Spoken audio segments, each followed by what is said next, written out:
Most residents of Pali Township make a living through daily labor. After the earthquake, they fell into hardship. On 12 August, Dzuchi volunteers arrived in Pali Township in the Mandalay region, ready to deliver rice and cooking oil to victims, hoping to provide them with a sense of security.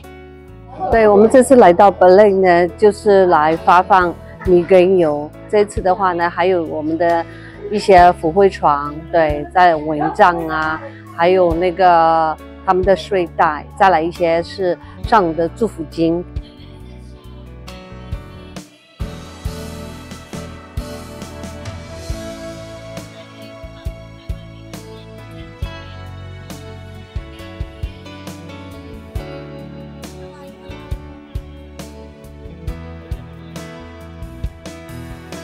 Dol Ai Kain used to chew betel nuts. After receiving aid from Dzuchi, she was deeply moved. She immediately decided to quit and said that she would put the blessing funds to good use to regain direction in life.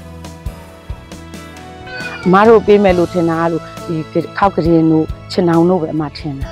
ကျန်တာပါမယ်လို့မထင်ဘူးခုတော့ပတ်သက်ပါမယ်လို့မထင်ဘူးခုတော့ပတ်သက်ပါတော့ပို့ပြီးဝင်နေတာတယ်ဒါခုတော့မသားတော့ဘူးဒီနေ့ကသားဆုံးဖြတ်ချက်ချလိုက်ခုမစားဘူးဆက်လေးမသားဘူးအရင်မသားဘူးဖဲမရရဘူးအခုကြတော့နှလုံးမထိုးအောင်သုံးလုံးမထိုးအောင်လို့ပြောတယ် This aid has provided Ma Nyin Chan Ai and her family with temporary relief and has planted a seed of kindness in her heart. She hopes to carry this warmth forward in the future and give back to those in need. ထောက်ကူဖြစ်တယ်တော်တော်လေးထောက်ကူဖြစ်တယ်အလုံးတော့တမ်းမမြောက်ထဲမှာတနေ့မှာတစ်လုံးခွဲနှလုံးခွဲချက်ရတာပဲဟိုတော့တစ်လားလောက်ကတော့တစ်လားနှစ်လားလောက်ကအသာလေးစားရတယ်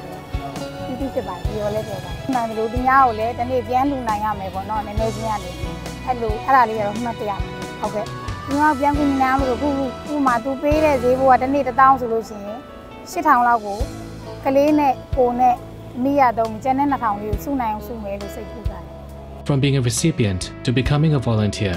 Dol Kin Su Yi, an earthquake victim herself, has transformed the warmth she received into strength. She has chosen to become a volunteer, offering help to others in need. မပင်ပန်းပါဘူးပြောပါတယ်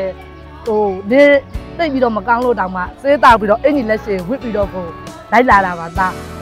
အန်ဒီလည်းဟိုငလင်းပြိုတဲ့ထဲမှာပါပါတယ်ဒါပေမဲ့သုံးပါတယ်ဒါပေမဲ့သုံးဆုံးပေမဲ့ဦးညီဝင်းရလို့ဦးညီရတာကိုပဲပြောပါတယ် This distribution benefits not only earthquake victims, but also families displaced by civil conflict. It brings warmth to those facing hardship during these difficult times. တော့တရားဟိုလွဲနေတာဘာလို့ဆိုဟိုဘယ်လိုမလဲဟိုပဲကျွန်တော်တို့နေထိုင်ပုံနဲ့ဒီဘက်နေထိုင်ပုံနဲ့လုံးဝကွာတော့ပါအနေထိုင်အစားတော့အကုန်လုံးကွာခါမှာတော့တော်လူဒုက္ခရောက်တယ်တော်လူခံစားရခဲ့တယ်ပေါ့နော်အဲ့ဒါတော့အိမ်ကိုတစ်ခါလေးညှင်းလုံးနေမှတော့အများကြီးကျွန်မအဲ့ဒါကိုအကျိုးရှိအောင်လုပ်ပြီးပြီပေါ့နော်အဲ့ဒါကိုကျွန်မလုပ်ငန်းလေးနဲ့ပြန်လုပ်ပြီးမှနောက်ခါကျရင်ဟိုလိုမျိုးပြည်ရဲ့လက်ဖြစ်နိုင်အောင်စူးစမ်းမယ်နားကစားပါဟုတ်ဟုတ်နားကတော့လက်သိပ်တောင်းချက်တန်းနဲ့ချက်တန်းပြဟုတ်ညအောင်တုံးနေမိသားစုကမိသားစုက3ယောက်နဲ့မိသားမပိုင်5ယောက်ဆိုအဲ့ကဲကိုချစ်သူတွေကလည်းလုံးနေရဆိုဟုတ်ဒါကတကယ်ပတ်စံတော့မရှိတော့ဘူးနော်ဟိုပစ္စည်းလေးပဲချိန်နေရပေါ့ပတ်စံရတော့လေ3လူနေရဆိုအမေကလည်းအဲ့မှာပေါ့ခုနကကျွန်မပြောစီဆီမဆိုနေပြေဦးပါလေA bag of rice and a bottle of oil are more than just daily necessities. They symbolize the continuation of hope. May this distribution help the disaster-stricken area to gradually overcome hardship and move towards a brighter future.